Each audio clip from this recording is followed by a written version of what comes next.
Yan.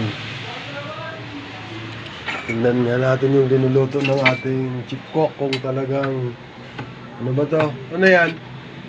Pintura yan o alige? Ayan o, punong-puno ng mga alige. Ayan. Parang gigisahin muna yan.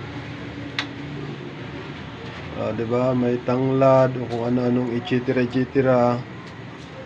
Diba? Ito yung hindi daw magkakasya kaya mamaya na daw siya. Diba? Kaway-kaway din pag paminsan-minsan. Diba? Ayan. Isang vlogger din to eh. Huwag mo na isali.